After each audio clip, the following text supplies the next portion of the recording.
Masih khawatir mencari kerajaan Allah?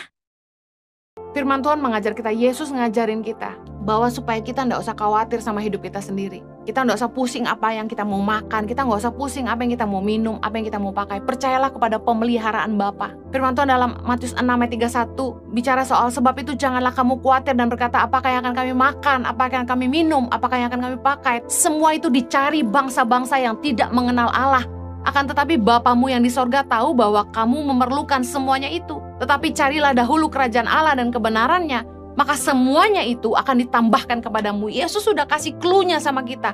Udah gak usah pusing sama kebutuhan hidup kita. Fokus kepada dua hal ini. Cari sungguh-sungguh kerajaan Allah. Kerajaan Allah bicara soal kehendak Tuhan dalam hidup kita. Yang kedua, carilah kebenarannya, maka semuanya akan ditambahkan. Saya ngalamin dalam hidup saya bahwa ketika saya fokus cari kehendak Tuhan dalam hidup saya, waktu saya sungguh-sungguh ingin hidup dalam kebenaran Tuhan, Tuhan pelihara hidup saya, Tuhan sertai hidup saya, dan saya nggak pernah satu kali pun saya kekurangan. Saya lihat bagaimana Tuhan sediakan secara luar biasa. Jadi ketika fokus kita adalah kepada dunia, kita akan kehilangan fokus kita kepada hal-hal ilahi yang Tuhan sediakan bagi kita. Tapi ketika kita fokus kepada Tuhan, apa yang Tuhan mau buat hidup kita, kita kerjakan semuanya dalam kebenaran, kita akan lihat pemeliharaan Tuhan itu luar biasa. Ukuran kedekatan dan kedewasaan dalam hubungan adalah nilai kepercayaan. Ketika kita sudah mencapai sebuah kedewasaan dalam hubungan, kita sudah sangat dekat dengan seseorang, akan terbangun yang namanya nilai kepercayaan. Anak saya nggak perlu takut saya nggak kasih mereka makan. Ada sebuah nilai kepercayaan yang nggak perlu terus-menerus dibicarakan. Mereka yakin mamanya sayang mereka, mamanya akan siapkan yang mereka butuhkan.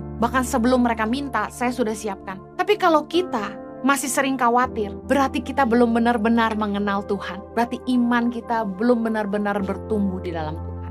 Saya berdoa agar setiap kita mengerti dan menghidupi firman Tuhan, supaya hidup kita tuh berbuah. Matius 13 ayat 23 berkata gini, yang ditaburkan di tanah yang baik, ialah orang yang mendengar firman itu dan mengerti.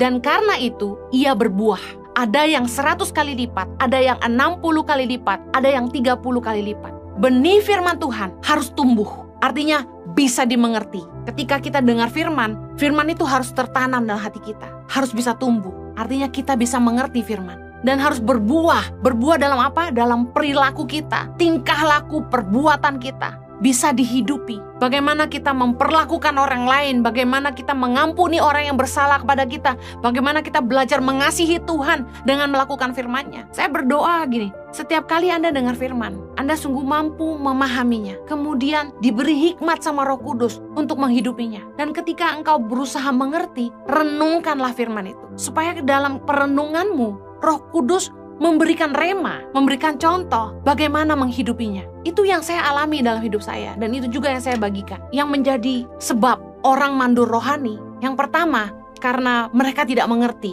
Yang kedua, karena mereka hanya senang mendengar tapi tidak melakukan. Yang ketiga, karena mereka lebih cinta dunia. Hati-hati jangan sampai tiga hal ini terjadi, sehingga kita tidak jadi orang Kristen yang bantet, yang imannya nggak bertumbuh, yang hidupnya masih penuh dengan kekhawatiran. Tanda kanak-kanak rohani selalu khawatir sama hidup, tidak tahu bersyukur. Tapi kedewasaan hubungan sama Tuhan adalah pengertian, pengenalan akan Tuhan, dan kita punya nilai kepercayaan kepada Tuhan, sehingga kita tidak pernah ragu akan penyediaan Tuhan dalam hidup kita.